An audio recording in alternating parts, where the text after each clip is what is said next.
आदाब, नमस्कार। The red mic में आपका स्वागत है। मैं हूं सौरभ शुक्ला। हम बात करने वाले हैं आज धुरंधर फिल्म के कैरेक्टर की। धुरंधर फिल्म देख ली होगी, नहीं देखी होगी तो देख लोगे। सोशल मीडिया में जो प्रचार चल रहा है उसके बाद तो लग ही रहा होगा कि अगर धुरंधर नहीं देखी तो मतलब क्या ही पीछे छूट गए हो, भगवान के दर्शन हो रहे हैं। अगर धुरंधर नहीं देखोगे तो भगवान के दर्शन नहीं होंगे। तो सोशल मीडिया यही करता है, आपको बस फोमो देता है। लेकिन आज हम धुरंधर मूवी की बात करने वाले हैं शाही साहब से, और हम खुद भी करेंगे क्योंकि हम दोनों ने ये फिल्म नहीं देखी है और ना ही हम लोग ये फिल्म देखने वाले हैं। लेकिन ये फिल्म के बारे में चर्चा क्यों कर रहे हैं? आप भी बोल रहे हैं अखंड बिल्कुल चू टाइप आदमी है लोग, क्योंकि ये फिल्म देख के नहीं आए, धुरंधर के बारे में बात कर रहे हैं। इसलिए बात कर रहे हैं क्योंकि इस फिल्म में एक किरदार है। हमने फिल्म तो नहीं देखी लेकिन रीलें देखी हैं। रीलें इतनी देखी हैं कुछ कहने को नहीं। फिल्म में एक किरदार है चौधरी असलम का, जिसको निभाया है संजय दत्त ने। अब असली चौधरी असलम की भी तस्वीरें कई जगह आ गई हैं, उनके कुछ इंटरव्यूज़ आ गए हैं, उनके कुछ वीडियो फुटेज आ गए हैं जिसमें वो सफ़ेद पठानी पहन करके सिगरेट पीते हुए नज़र आ रहे हैं। चौधरी असलम पाकिस्तान पुलिस फोर्स में थे और स्पेशल ऑप्स करते थे।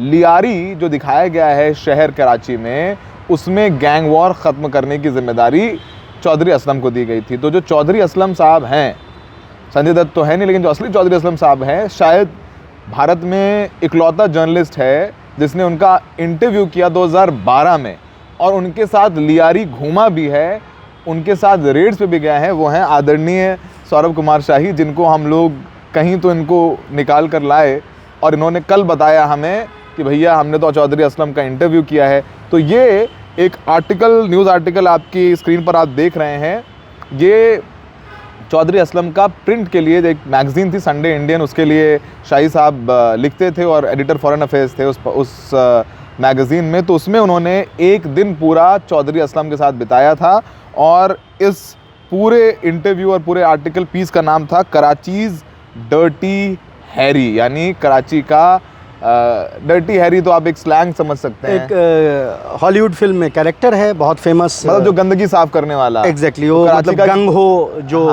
पुलिसमैन होता है, डर्टी हैरी का एक कैरेक्टर है, बड़ा फेमस है हॉलीवुड। बिल्कुल। तो चौधरी असलम के साथ लगभग 24 घंटे शाही साहब रह के आए और हमें कहा इस पर बात करनी, तो आज हम भी दो थोड़ा सा धुरंधर लुक तो नहीं है लेकिन ये है। बाकी तो अच्छाई बुराई अपनी जगह, लेकिन चौधरी असलम और लियारी की बात करें क्योंकि शाही साहब चौधरी असलम से भी मुलाकात कराए हैं और लियारी भी घुमाए हैं। शाही साहब, ये जो आपने किया है, ये जो ठीक नहीं किया है, ये मतलब फिल्म आए करीबन 15 दिन हो गए हैं। अब इन्होंने कल बताया कि ये देख के आए हैं और ये बहुत बड़े नहीं, देखा नहीं मैंने, देखा नहीं, फिल्म नहीं देखी। हमने बता दिया ना पहले कि हम लोग फिल्म नहीं देख के आए हैं। तो शाही साहब जी, चौधरी असलम तक पहुँचे कैसे, आप पहले ये बताइए। जी मतलब पहले तो ऐसा ना हो कि थंबनेल देख के हमारे दर्शकों को लगे कि पता नहीं किसकी बात हो रही है। तो मैं बता दूं कि मैं वही उनका eco friendly editor foreign affairs Saurabh Kumar Shahi हूँ। तो देखें, चौधरी असलम से ज़्यादा जब आप किसी देश को कवर करते हैं, मैंने पाकिस्तान बहुत बार कवर की, दर्जनों बार वहाँ गया हूँ, वहाँ से रिपोर्टिंग की है। और चूँकि मैं इस किस्म की रिपोर्टिंग करता था जिसमें मैं इंडिया सेंट्रिक कोई रिपोर्टिंग नहीं होती थी, यानी अपने आप में कि पाकिस्तान में क्या चल रहा है और क्या चीज़ें हो रही हैं। तो पाकिस्तान की जो कराची में खासकर जो ये गैंग वॉर होता था, और साथ ही साथ जो 2009-10 से लेके और 13-14 तक जो एक राइज़ था तालिबान, जो आज जिसको आप तहरीक तालिबान कहते हैं, उस ज़माने में इतना ये क्लैरिटी नहीं थी, तालिबान ही सब कहे जाते थे। उसकी ऐसी स्थिति हो गई थी कि ऐसा प्रतीत होता था कि तालिबान का कब्ज़ा कराची पे हो जाएगा। और ये बात मैं बड़ी ज़िम्मेदारी के साथ कह रहा हूँ कि शायद आज लोगों को लगे कि भाई कहाँ कराची है, इतनी दूर है, और वो तो फ्रंटियर से बड़ा दूर है, प्रोविंस से, तो फिर वहाँ तालिबान इतने कैसे आ गए। लेकिन ये ना भूलें कि जैसे हमारे यहाँ बॉम्बे जो है वो मेल्टिंग पॉट है, पाकिस्तान में कराची उनका एथनिक मेल्टिंग पॉट है, और वहाँ उर्दू स्पीकिंग महाजिर तो रहते ही हैं, लेकिन बड़ी तादाद में वहाँ बलोच और पठान यानी जो पश्तून हैं वो भी रहते हैं। और इनका आपस में जैसा होता है एक टसल भी इंटरनल चलता है। पठान और बलोचों के बीच शायद इस फिल्म में भी टसल दिखाई गई है। इनफैक्ट उर्दू स्पीकर्स मैंने देखी नहीं है तो मुझे पता नहीं, मुझे नहीं पता, लेकिन अरशद पप्पू के बारे में क्या इसमें दिखाया गया है या नहीं दिखाया गया है। लेकिन वहाँ पे तमाम किस्म के डकैत थे, ब्रिगेंड्स थे।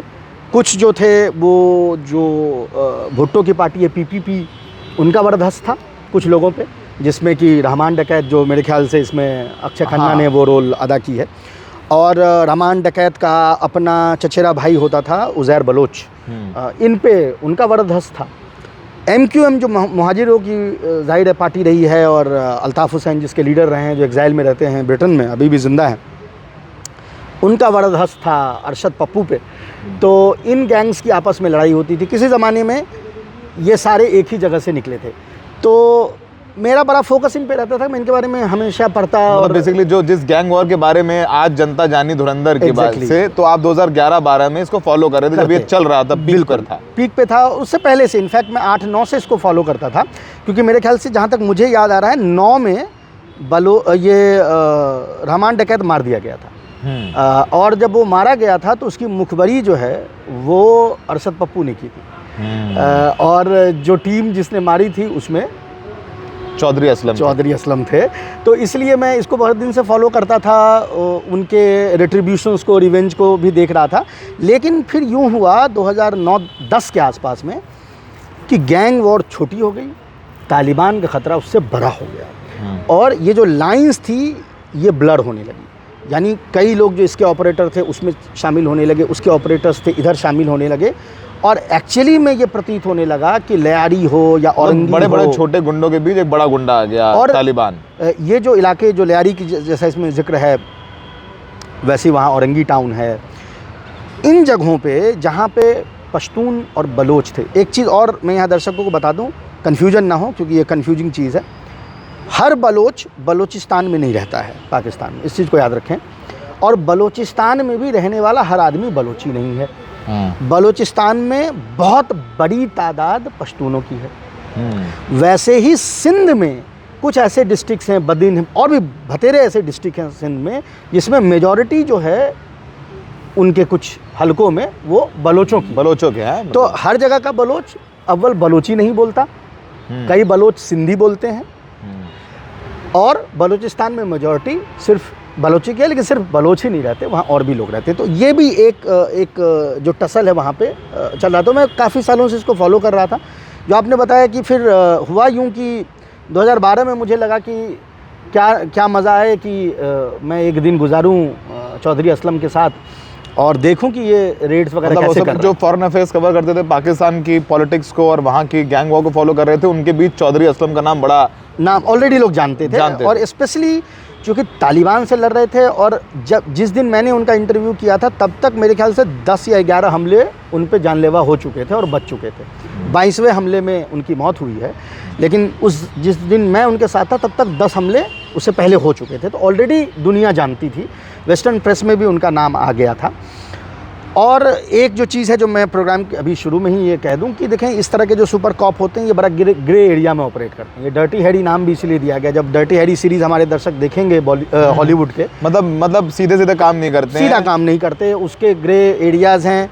थोड़ा फिरौती भी ये लोग भी करते हैं, आपको पता ही है, आप भारत में कवर करते रहे हैं, तो वो सब भी चीज़ होती रहती है। और लेकिन एक बात ज़रूर था कि जब कराची को इस चीज़ की ज़रूरत थी कि तालिबान से कौन टक्कर ले सकता है, और जब बहुत बड़े बड़े सूरमा जो हैं उनके पसीने छूट रहे थे, तो चौधरी असलम जो है वो सामने आया, उसने खुद को आगे किया, उसने ज़िम्मेदारी ली और जान अपनी दी।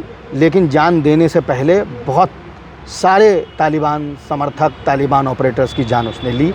ये एक सच्चाई है जिसको कोई भी फिल्म या कोई भी मतलब पाकिस्तानियों के लिए असलम चौधरी हीरो हो सकते हैं। देखें, मैं पाकिस्तानियों के लिए सिर्फ नहीं कह रहा हूँ, कोई भी कट्टरपंथी को अगर मारता है या कट्टरपंथी से मुकाबला करता है तो वो पूरी दुनिया के लिए हीरो है। बिल्कुल। कल अगर उसने जो भी अहमद अल अहमद ने अगर वो हमला रोका है तो वो दुनिया के लिए, पूरे दुनिया के लिए हीरो है ऑस्ट्रेलिया। तो इसीलिए चौधरी असलम को मैं मानता हूँ कि तालिबान जैसे विकृत मानसिकता के खिलाफ लड़ना, आई think he is a hero for the entire world, not only for Pakistan. तो फिर आप 2012 में पहुँचे, चौधरी असलम तक पहुँचे कैसे, और आपको अलाउ, एक इंडियन जर्नलिस्ट को, आपकी मैगजीन जिस वक्त उसमें काम कर, उसमें संडे इंडियन दिखाई इंडियन, तो पाकिस्तान ने अलाउ कैसे कर दिया एजेंसी ने आपको? देखिए, मुझे हुआ यूँ था सौरभ कि उस ज़माने में एक किताब आई थी, बहुत ही इंटरेस्टिंग किताब थी, जिसमें एक अमेरिका में एक हिंदुस्तानी प्रोफेसर रहते थे जिनकी दोस्ती वहाँ के किसी गैंगस्टर से हो गई, और उस गैंगस्टर ने उनको कहा था कि तुम एक दिन के लिए मेरे गैंग का हेड बन सकते हो। उस पे उन्होंने उस एक दिन के अपने एक्सपीरियंस पे किताब लिखी थी। वो बड़ी अच्छी किताब थी। मैंने रिव्यू भी मेरे ख्याल से हमारे यहाँ किसी ने संडे इंडियन में किया था। तो मुझे एक आइडिया है कि भाई ये ऐसा तो हम मतलब एक दिन आप भी चलिए चिपक सकते हैं उसके साथ। तो मैंने ईमेल भेजना शुरू कर दिया पाकिस्तान में होम मिनिस्ट्री, क्योंकि ये फॉरेन मिनिस्ट्री से तो हो नहीं सकता था, ये तो उनके होम मिनिस्ट्री का मामला था। मैं कॉल करता रहा, फ़ोन करता रहा, ईमेल भेजता रहा, मतलब परेशान कर दिया मैंने, जिसको कहते हैं ना परेशान कुन। हाँ, मतलब बिल्कुल वैसे करके अल्टीमेटली मुझे अक्टूबर महीने में ईमेल आया कि भैया कर लो जाके तुम, लेकिन इसमें कुछ रिस्ट्रिक्शंस होंगी जिसको तुमको फॉलो करना पड़ेगा, तो वो चीज़ ध्यान रखना। अब रिस्ट्रिक्शन क्या थी कि जाहिर है कि अव्वल तो ये है कि देखें अलाउ भी शायद इसलिए हुआ कि हम प्रिंट के जर्नलिस्ट थे। शायद वीडियो पे होते तो नहीं अलाउ होता, क्योंकि वीडियो अपने आप में एक एविडेंस हो जाता है कि अब तालिबान वो वीडियो देख रहा है तो उसको भी पता है कि सिक्योरिटी में कौन आदमी खड़ा है, कोई नहीं खड़ा है। प्रिंट में आप इस मामले में थोड़े सेफ रहते हैं कि जो आपने नहीं छापा तो वो नहीं गया, सीधी सी बात है ना। दूसरा, उन्होंने मुझसे ये कहा था कि आप मॉडस ऑपरेंडी नहीं दिखाएंगे और न लिखेंगे कि कहाँ से वो आती है, इंटेलिजेंस कौन देता है, कैसे उस पर काम होता है, ये सब चीज़ आप नहीं लिखेंगे। ये आप अपने समझ लीजिए, आप अपने स्टोरी में इसके दाएं बाएं लिख सकते हैं, पर एग्जैक्ट आप मॉडस ऑपरेंडी नहीं लिखेंगे। और ना ही उनके सिक्योरिटी के जो लोग हैं उसका आप फ़ोटो छापेंगे।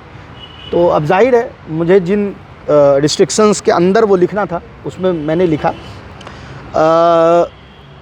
जो एक आप जर्नलिस्ट हैं, आपको पता है कि आप जो एक वादा करते हैं अपने सोर्स को, बिल्कुल वो उसको आप फॉलो करते हैं, पूरा फॉलो करते हैं। वो जो हरकतें आज करते हैं ना लोग, मैं देखता हूँ कि आज तक में एक रिपोर्टर्स के साथ में चर्चा हंसी मजाक करते हैं, वो ऑफ रिकॉर्ड कॉन्वर्सेशन करते हैं। जो ऑफ रिकॉर्ड ऑन रिकॉर्ड बहुत फ़र्क होता है। और ऑफ रिकॉर्ड कॉन्वर्सेशन अगर आप बोल देंगे ऑन एयर हंसी मजाक में बैठ के, तो मतलब मुझे ये लगता है कि जब उन्होंने कई चीज़ें मुझसे कही थी, हालांकि अब तो मेरे पास वो रिकॉर्डिंग्स नहीं बची हैं, 13-14 साल पहले की बात है, तब डिक्टाफोन में रिकॉर्डिंग होती थी, वो ज़माना था। वो रिकॉर्डिंग्स तो मेरे पास नहीं बची है, लेकिन जो चीज़ उसने मुझसे कहा था कि आप इसको प्लीज़ ना लिखें, तो मैंने उसको नहीं लिखा था। मैंने वो चीज़ फेसबुक पे लिखी उनके असैसिनेशन के बाद, क्योंकि फिर देन आई एम फ्री। एक आदमी, आप बताइए, अब थोड़ा फिर चला जाएगा ना, फिर क्रम से चल रहे हैं। जी। तो असलम चौधरी तक आप पहुंच गए कराची में कि भाई आज का दिन असलम चौधरी के साथ है। जाहिर सी बात है कि आपके साथ एक आध एजेंसी का आदमी भी लगाया होगा। नहीं, तो असल में मामला ये था कि हमारे वहाँ एक दोस्त जर्नलिस्ट थे, खुर्रम जकी साहब। खुर्रम जकी साहब का भी बाद में उनकी हत्या कर दी गई। खुर्रम जकी साहब के घर पे मैं नॉर्मली रुकता था, क्योंकि उनकी फैमिली हमारे हवाए वतन समस्तीपुर से माइग्रेट करके कभी गई होगी, 40s बिहार से गए वो जी, और बिहार में भी हमारे इलाके से समस्तीपुर से। तो मैं उनके घर पर ही रुकता था जब भी कराची जाता था, जब तक वो ज़िंदा थे। तो उनकी गाड़ी थी, उनके साथ बैठ के, और हुआ यूँ कि हालांकि हम मिले चौधरी असलम से कई दिन, बाकी दिन क्योंकि ये जिस दिन भर चलना था उससे पहले एक थोड़ी मीटिंग भी तो होनी थी, थोड़ा एक आइस ब्रेक होना था कि उनको भी ये लगे कि ये ले जाने लायक है कि नहीं है, ये भी था। मेरे साथ एक चीज़ ये काम कर गई कि चौधरी असलम का उस ज़माने में, एक ज़माने में MQM से उनका बहुत लड़ाई थी, लेकिन उस ज़माने में MQM के साथ उनकी बहुत अच्छी दोस्ती हो गई थी, क्योंकि आतंकवादियों का खासकर ये जो थे, इनके बारे में उनको इंटेलिजेंस मोस्टली MQM के कैडर प्रोवाइड करते थे। और मैं चूँकि बिहार से था तो MQM वाले ऐसे ही सर पे बिठाए रहते थे कि अरे हमारा बिहारी आया है कोई, क्योंकि बिहार यूपी वाले। बता दें आपको, MQM एक पार्टी पाकिस्तान में है, और वो पार्टी है रिफ्यूजीज़ की पार्टी, खासकर जो बिहार से या ईस्टर्न उत्तर प्रदेश से जो मुसलमान माइग्रेट करके गए, इवन वेस्टर्न उत्तर प्रदेश से, तो उनकी जो लोग हैं, जो मुहाजिर रिफ्यूजीज़ को मुहाजिर कहते हैं, तो उनकी पार्टी है MQM। तो उसके बारे में शाहिद साहब बात कर रहे हैं। जी, जब ये पार्टी आई थी लेट 80s में, तो इसका इनफैक्ट MQM का फुल फॉर्म था मुहाजिर कौमी मूवमेंट, बाद में उन्होंने इसको मुत्तहिदा कौमी मूवमेंट कर दिया था नाम। तो वो उन्होंने मुझे बहुत एक्सेस दिलवाई, क्योंकि सडनली असलम को ये लगा कि अगर इनके साथ इसके अच्छे संबंध हैं तो इसका मतलब है कि ये ठीक होगा, मतलब इसको ले जा सकते हैं। तो 2-3 दिन हम उससे पहले भी मिले, और इनफैक्ट बाद में भी 1-2 दिन मिले, लेकिन 24 घंटे तो नहीं, लेकिन सुबह करीब 4:30 बजे से रात को 11:30 बजे तक। तो आप लियारी घूमे चौधरी असलम के साथ, क्योंकि अब now I can discuss the modus operandi, अब वो चीज़ें ख़त्म हो गई हैं। हम सुबह सबसे पहले एक जगह पे पहुंचे कराची में, जिसका नाम है परफ्यूम चौक। परफ्यूम चौक में यूपी और बिहार के लोग यानी MQM के सपोर्टर्स रहते थे। वहाँ पे हम लोगों ने अपनी गाड़ी से देखा, चौधरी असलम अपनी गाड़ी में बैठे हुए थे, लेकिन उनके जो सिक्योरिटी के लोग थे उसको किसी ने इनपुट दी सुबह सुबह, जो MQM का कोई काडर होगा जिसको कोई इनपुट मिली होगी आतंकवादियों के बारे में, उसने उसको input the, input pass on हुई और उसके बाद हम लोग उनके साथ निकले। लियारी से सटे हुए नॉर्थ में, मैं यहाँ लियारी का फिर से थोड़ा सा बता दूँ जस्ट उसमें जाने से पहले, लियारी में मेजॉरिटी जो है वो बलोच की है, लेकिन ऑल्सो गुजराती और कच्ची स्पीकिंग सिंधियों की भी। सिंधी भी हैं, बलोच भी हैं, बलोची भी बोलते हैं, कुछ बलोच उसमें सिंधी भी बोलते हैं, बहुत सारे सिंधी जो हैं वो सिंधी बोलते हैं, बहुत सारे सिंधी उसमें कच्ची जबान बोलते हैं। ये थोड़ा सा कंफ्यूजिंग है, लेकिन दुनिया ऐसी कंफ्यूजिंग होती है तो इसलिए इसको वो समझे कॉस्मोपॉलिटन है उस लिहाज से। हाँ। लेकिन उर्दू स्पीकर उसमें ना के बराबर हैं। बट लियारी दक्षिण का इलाका है। लियारी से सटे हुए उत्तर में मेरे ख्याल से 2 टाउन हैं उर्दू स्पीकर्स के। वेस्टर्न यूपी वालों का टाउन है, उसका नाम है if I am not mistaken Agra Taj colony, और जो बिहारियों का टाउन उसका नाम है बिहारी टाउन। ये दोनों बिल्कुल से चिपके हुए हैं और यहीं पे सारा कन्फ्रंटेशन होता था। और यही इसी इलाके के जो काडर होते थे MQM के, वो बताते थे इंटेलिजेंस कि किस घर में छुपा हुआ है, कहाँ पे बॉम्ब जा रही है, कहाँ असले जा रहे हैं। तो हम लोगों ने वहाँ से एंटर किया लियारी में। जो ऑपरेशंस हुई उस दिन की ऑपरेशंस बेसिकली उनको जगहों को मार्कआउट करना था। शूट आउट मेरे सामने नहीं हुआ, मेरे सामने करते भी नहीं, क्योंकि मेरे पर भी खतरा होता, तो जाहिर है कि मुझे जिस दिन ले जा रहे हैं उस दिन शूट आउट तो नहीं करते। लेकिन उन्होंने, जिसको इंटेलिजेंस में हम लोग कहते हैं ट्रायंगुलेशन, 2 बिल्डिंग्स की उन्होंने ट्रायंगुलेशन की, जिनमें उनको लगा कि यहाँ पे तालिबान जो है वो छुपे हुए हैं। हाँ, मे बी नेक्स्ट डे उनको उस पर उन्होंने रेड किया होगा, पर ट्रायंगुलेशन हमारे सामने किया। इंटेलिजेंस, जैसा मैंने कहा कि MQM के काडर बहुत ही क्लोजली वर्क करते थे इनके साथ। ये चीज़ उस ज़माने में हमने सुनी थी, र्यूमर्स वगैरह होते थे, लेकिन ये हमने अपने आँखों से देखा कि प्राइमरी इंटेलिजेंस चौधरी असलम को MQM के काडर प्रोवाइड करते थे। और ये वही MQM है जिससे लड़ाई में, उससे पहले जब अर्ली 90s में इनका दमन किया गया था, दमन करने की एटलीस्ट कोशिश की गई थी, तो दमन करने वाले लोगों में चौधरी असलम का बड़ा नाम था। देखिए, पुलिस जो है वो एक हथियार होती है सत्ता का। बेनज़ीर भुट्टो की सत्ता थी तो चौधरी असलम उनका हथियार बने, और उर्दू स्पीकर्स को टारगेट किया था, MQM को टारगेट किया था।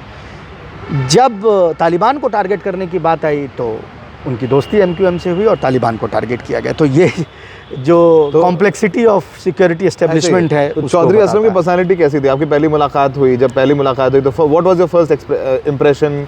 क्या सफ़ेद कुर्ता पजामा, सिगरेट पहने, सिगरेट पीते? हाँ, और मूछ वो ऐसे वाली जो ताव वाली मूछें रखते थे, बियर्ड ऑलरेडी वाइट हो चुकी थी, ठीक ठाक उम्र थी उस ज़माने में। SSP बन गए थे, नीचे से आए थे। अच्छा, एक चीज़ ये अच्छा कि आपने याद दिलाया, तो इससे मुझे ख्याल आया। होता यूँ है कि आप अपने यहाँ भी देखते हैं सिक्योरिटी में कुछ लोग जो हैं वो IPS से आते हैं, उनके अपने एक्सपीरियंसेस होते हैं, उनका अपना एक चित्र देखने का एक अपना तरीका होता है, बड़ा चित्र जो है वो अच्छी तरह से देखते हैं। कुछ लोग ऐसे होते हैं जो नीचे से आते हैं। चौधरी असलम नीचे से ऊपर आने वाले लोगों में था, तो उसने अपनी वो इमेज जो है वो बनाई थी ऑपरेशंस कर करके। तो एक तो बड़ी चीज़ थी उसमें वो। दूसरा ये था कि नीचे से आया हुआ आदमी था, he was very down to earth. मतलब अभी दर्शक बोलेंगे कि यार बताओ, कोई किलर को आप डाउन टू अर्थ करें, किलर मोड में शिफ्ट होने का अलग चीज़ है। नॉर्मल जो आपके व्यवहार हैं उसमें डाउन, ठीक है, लोगों से कनेक्ट करना और वो जिस तरह से मेरे से बात ऐसे जब ऐसे ऑपरेशंस करते हैं तो जाहिर सी बात है कि आपको आपका पर्सनल रेपो आपको से बहुत इंपॉर्टेंट होता है कि सामने वाला चाय वाला भी आपको दे रहा है इन्फॉर्मेशन, कोई दुकान वाला भी दे रहा है, तो अगर आपका पर्सनल रेपुटेशन अच्छा नहीं होगा, same goes with journalist also. अगर आप जर्नलिस्ट बन के आप हवाई हो गए, चश्मा लगा के रील बनाने लग गए, बड़ी गाड़ी उतरे और फलाना भोकाल टाइट लग गए, जनता आपसे बात ही नहीं करेगी, उसको रिलेट ही नहीं कर पाएगी, उसे लगेगा ही नहीं कि पत्रकार मेरी बात करने आया, मेरे मतलब की बात करने आया। जी, यही उनका भी था। Of course tall, broad, white kurta, buttons खुले हुए।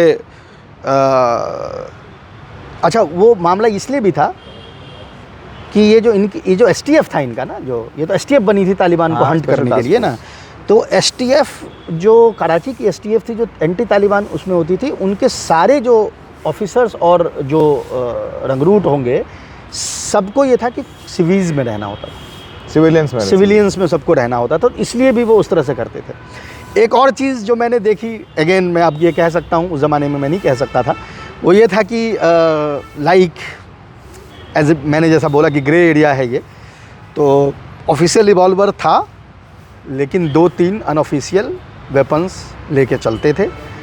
और मुझे ये दर्शकों को बताने की ज़रूरत नहीं है कि अनऑफिशियल वेपन कोई पुलिस वाला क्यों लेके चलता है। हाँ, मतलब मार दिया उससे बाद में हिसाब में देना पड़ा, मैंने नहीं मारा, हमने मारा ही नहीं गोली, हमारी गोली है ही नहीं। ग्लॉक के कुछ ग्लॉक के रिवॉल्वर्स वो अपने रखते थे। अच्छा, हमेशा रिवॉल्वर, ही वॉज नेवर, आप कभी भी उनकी तस्वीर में बहुत ज़्यादा कोई वो बड़ा गन और ये सब नहीं देखे, क्योंकि क्लोज क्वार्टर बैटल हो रही है ना। अब आप गलियों में घुस रहे हैं लियारी के या औरंगी टाउन के और या और भी कहीं पर, तो वहाँ तो क्लोज क्वार्टर बैटल है, तो वहाँ पे तो वो उतना बड़ा गन आप कुछ कर भी नहीं सकते, वो तो स्मॉल वेपन से ही सारा मामला होता था उसमें। तो वो था डेयरिंग, सामने से लड़ने वाला आदमी मैंने कभी नहीं देखा उसको कोई शिकन हो, सामने वाला बोल रहा है सर इस गली में है, वो आदमी गली में घुसता चला जा रहा है। और जब आप ये लियारी हो या ये बिहारी टाउन हो, इनके गलियों में आप जब जाएंगे तो वैसे ही जैसे हमारे ओल्ड दिल्ली में बिल्कुल ऐसे सकरी सी गलियाँ हैं, वो जिसके बारे में एक पाकिस्तान के बहुत फेमस सटायरिस्ट हैं, उन्होंने हालांकि बोला था वो लाहौर के बारे में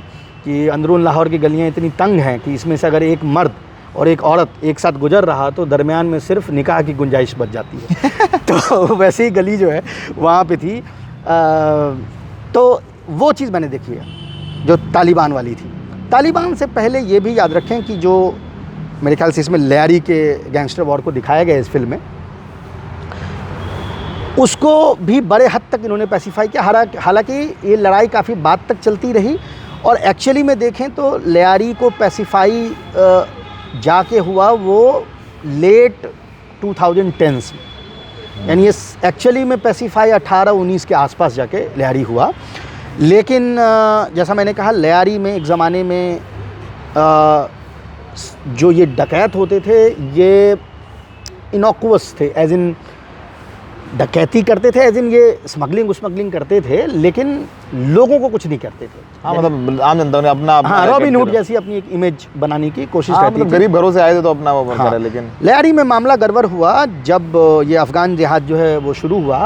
जाहिर है कि अफ़गान जिहाद के वक्त आर्म्स जो हैं बड़ी तादाद में पाकिस्तान में चले गए। जब तालिबान की एंट्री हुई तो ज़्यादा ख़राब हो गई, वरना नहीं, आर्म्स आए तो पहले तो डकैतों के पास आए, क्योंकि तालिबान तो उस समय, तालिबान आज जिसको हम कहते हैं, उस समय तो वो सोवियत यूनियन से लड़ रहा था। हाँ। लेकिन हथियार तो आ रहे थे।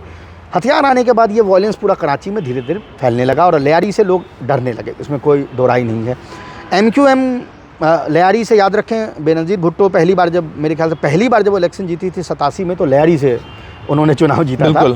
और लियारी उस ज़माने से, बाद में बेनज़ीर भुट्टो के पहले भी इनफैक्ट जब उनके पिताजी थे, उनके ज़माने में लियारी के लोगों को ज़मीन के पट्टे दे दिए गए। वो एहसान लियारी 48 साल नहीं भूला, और 2018 के इलेक्शन में पहली बार PTI वहाँ से जीती, वरना PPP को कोई हरा नहीं सकता था बेनज़ीर भुट्टो के। तो ये बताइए, चौधरी असलम से आपसे व्यक्तिगत कुछ बात हुई, कुछ किस्सा याद हो?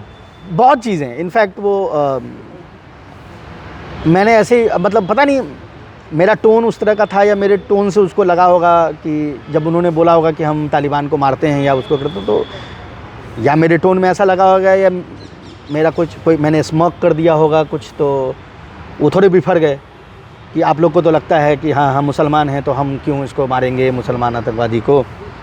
ऐसा कुछ भी नहीं है। आप उठा के देख लीजिए, शहर में हमारे शहीद जो हैं भरे हुए हैं, मतलब उनके टास्क फोर्सेस के, सब के सब मुसलमान हैं। और हालांकि मेरा वो कोई मकसद नहीं था, लेकिन मे भी उनको ऐसा लगा हो, प्रीएम्प्ट उन्होंने क्या हो कि इंडियन है तो ये ऐसा सोच रहा है या इस तरह की चीज़ है।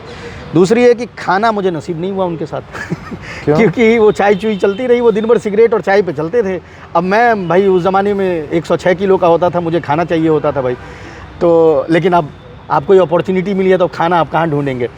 तो जो लास्ट डे जिस दिन मेरी उनसे मुलाकात हुई थी, उसमें उन्होंने ये कहा था कि भाई साई भाई, हाँ आपके साथ खाना खुना नहीं हो पाया, ये हमारा कल्चर नहीं है, लेकिन चूँकि ये माहौल ऐसा है कि इसमें क्या खाना वाना करते हैं, अगली बार आप आइएगा तो खाना खाया जाएगा। लेकिन मैं अगली बार जब गया तो मैं कराची नहीं जा सका। 2013 के इलेक्शन में फिर मैं गया तो कराची मैंने जा नहीं सका, और जब अगली बार कराची गया मैं 2015 में, तो I think he had already been assassinated, उनकी हत्या कर दी गई थी। तो ये बताइए, असलम चौधरी रहने वाले कहाँ के थे? कराची के। कराची के हाँ। रहने वाले थे, क्योंकि बिना लोकल तो ये काम। अच्छा, दूसरा ये भी है कि देखें पाकिस्तान में ना इतना माइग्रेटरी पैटर्न नहीं है। ये पश्तून और बलोच कराची में आपको मिलेंगे, लेकिन इंटर स्टेट इतना माइग्रेटरी पैटर्न बहुत ज़्यादा है नहीं, थोड़ा बहुत, भारत की तुलना में बहुत कम है। कि ये नहीं है कि मतलब 50 लाख लोग उठ के पंजाब में बसा हुआ है सिंध से, ऐसा नहीं होता है। तो ये जो आपको सिक्योरिटी वाले मोस्टली मिलेंगे कराची में, वो सारे कराची के ही हैं, और अगर वो कराची के नहीं होंगे तो मुझे नहीं लगता कि उसको आपने कोई उनको अपनी एतमाद स्टोरी करेगा। मेल की थी उसके बाद? नहीं, उनसे कोई फ़ोन नंबर या कोई इस तरह की चीज़, जाहिर है कि उनका तो वो बदलता रहता था ना, वरना उसको ट्रायंगुलेट करके उनकी हत्या कर दी जाती। इनफैक्ट उनकी हत्या हुई वैसे ही कि तालिबान ने उनके मैकेनिक को फोड़ लिया अपनी तरफ, और मैकेनिक के थ्रू उसने ट्रैकिंग डिवाइस जो है उनकी गाड़ी में लगाई थी। और मेरे ख्याल से आईडी और वीबीआईडी दोनों ब्लास्ट एक साथ की गई थी, यानी vehicle based improvised explosive device और इम्प्रोवाइज्ड एक्सप्लोसिव डिवाइस, जिससे उनके गाड़ी पे हमला किया गया था। वरना तालिबान ने मतलब उसने अपना सिंगल एजेंडा बना लिया था कि मैं इसको तो मारूंगा, तो चौधरी असलम को तो मारा, चौधरी असलम को तो मारूंगा। मार दिया उन्होंने, मेरे ख्याल से 22वां अटेम्प्ट था जहाँ तक मुझे याद आ रहा। तो सिगरेट पीते रहे, उनके पत्नी बच्चे कुछ बात, पर्सनल बात हुई कुछ? नहीं, वो again as you can imagine, उस ज़माने में ये लोग अपने बच्चों बीवी उनको थोड़ा महफूज भी रखना चाहते थे कि भाई बहुत ज़्यादा उनके बारे में जानकारी हुई तो अब तालिबान से बात कर रहे हैं ना भाई, वो जाके बच्चे को मार देगा, उसके कोई ईमान धर्म थोड़ी है। इसी एपीएस पे हमला करके, आर्मी पब्लिक स्कूल पे हमला करके इतने बच्चों को मारा वहाँ पे, तो इसका कोई ईमान धर्म तो है नहीं, तो ये जाके बच्चे को मार देगा। इनफैक्ट जो स्टोरी मैंने फाइल की थी, आप इनफैक्ट जो आपके स्क्रीन पे चल रही होगी, हमारे दर्शक उसमें देख सकते हैं, वो मैंने स्टोरी स्टार्ट की थी जहाँ पर उन्होंने इनके दो बच्चों को मारने की कोशिश की थी। वो बाल इसलिए बच गए थे कि ये जो एक, जैसे हमारे यहाँ वो ओमनी नहीं होता मारुति का, तो सुजुकी तो चूँकि इंटरनेशनल कंपनी तो पाकिस्तान में भी है, तो वहाँ पर उसको मेरे ख्याल से बोलान कहते हैं, जहाँ तक मुझे याद आ रहा है, या जो भी नाम हो। तो बोलान वैन में बच्चे अंदर घुसे थे और वो जा रहे थे, स्कूल जाने वाले थे, उसको इन्होंने डिग किया था। वो तो दोनों बच्चों की आपस में लड़ाई हुई और वो एक दूसरे को मारते हुए चिल्लाते हुए बाहर निकले और ब्लास्ट हुआ, बच गए। घर के सामने 6 फुट का गड्ढा। तो अब वैसे सूरत हाल में कुछ पर्सनल बात नहीं हुई, हालांकि ऑफ द रिकॉर्ड हम लोगों ने इस पे बहुत बात की कि MQM के साथ आप कोलैबोरेट कर रहे हैं, तो बाकी लोग आपसे ये कहेंगे कि भाई ये तो ठीक नहीं है, क्योंकि MQM का अपना जो एक इमेज है वो रिप्रेसिव पार्टी का इमेज था, और वो बन गई थी उस तरह की पार्टी। हालांकि जब उसकी शुरुआत हुई थी तो वो एक एज ए रिएक्शन शुरुआत हुई थी कि जिस तरह से दमन उर्दू स्पीकर्स का मुहाजिरों का हो रहा था, एज ए रिएक्शन वो शुरू हुआ था। लेकिन अक्सर होता है ना, ये फ्रैंकेनस्टाइन मॉन्स्टर बन जाते हैं। तो फिर MQM जो एक मॉन्स्टर बना वो बड़ा ही भयावह मॉन्स्टर था। हालांकि अब तो वो ख़त्म हो गया है, अब उसकी कोई औकात वहाँ पे रही नहीं। उनके वोटर जो हैं वो अब या तो JI को वोट करते हैं या PTI को वोट करते हैं। तो लेकिन उस पर हम लोगों ने काफ़ी बात की थी, और इनफैक्ट हमने बहुत सारी बात, क्योंकि हमारे साथ जो हमारे जर्नलिस्ट फ्रेंड थे खुरम ज़की का काफ़ी काम था, ये जो सेक्टेरियन ग्रुप होते हैं, एंटी शिया ग्रुप थे, सिपाही साहबा और लश्कर जंगवी, तो ऑफ द रिकॉर्ड उस पर काफ़ी बात हुई कि ये उस ज़माने में क्या देखा जाने लगा कि ये जो ग्रुप्स थे इनका और तालिबान का थोड़ा सा ओवरलैप होने लगा, यानी इसके ऑपरेटर उनके लिए काम करने लगे, उनके ऑपरेटर इनके लिए काम करने लगे, ये एक दूसरे के साथ थोड़ा सा लॉजिस्टिक भी शेयर करने लगे। उस पर काफ़ी बातचीत उनकी हुई थी, जो उन्होंने कहा था कि हाँ ये डेंजरस है, और अल्टीमेटली वही हुआ कि वो जो हमारे दोस्त खुरम ज़की थे उनकी हत्या जो है वो उसी सिपाही साहबान कर दी। इनफैक्ट मैं ये बोलता हूँ कि दिस इज़ ट्रेजिक कि जिस बंदे के थ्रू मैंने ये सोर्स लगवाया था चौधरी असलम का, वो MQM के एक बड़े लीडर होते थे, अली रज़ा आबिदी। तो उस दिन अली रज़ा आबिदी, खुर्रम ज़की और चौधरी असलम और हम 4 आदमी साथ थे। उसमें से 3 लोग आज इस दुनिया में नहीं हैं, तीनों का असैसिनेशन किया गया, चाहे वो चौधरी असलम हो, चाहे खुर्रम ज़की हो या अली रज़ा आबिदी हो। दिलचस्प। तो एक धुरंधर यहाँ भी हमारे पास। अब ऐसे वो हमज़ा जो हमने पढ़ा है, हमने शुभ्रा गुप्ता का रिव्यू पढ़ा था इंडियन एक्सप्रेस में, तो उसमें रणवीर सिंह ने हमज़ा का किरदार निभाया है। फ़िल्म देख रहे हैं लोग, अच्छा है, देखिए फ़िल्म। लेकिन हमें लगा कि असली असलम चौधरी से जिसने इंटरव्यू किया है उनके भी अपने कुछ एक्सपीरियंसेस हैं, अपने दर्शकों के साथ शेयर किए जाए। सौरभ, हमने फिल्म क्यों नहीं देखी, वो इसलिए कि मैं देखें, मेरे लिए पाकिस्तान कवर करना कोई एक दिन का काम नहीं है। हम हेलीकॉप्टर जर्नलिस्ट तो हैं नहीं, तो हम उनके कल्चर को भी जानते हैं, वहाँ के फैशन को भी जानते हैं, वो फ़ॉन्ट कौन सा यूज़ करते हैं वो भी समझते हैं। अब ट्रेलर में मैंने देखा कि एक बलोची जो है वो आदाब करते हुए एंटर कर रहा है, तो पाकिस्तान में तो जो लखनऊ से गए हैं वो आदाब नहीं करते ठीक से, तो बलोची आदाब कर रहा है।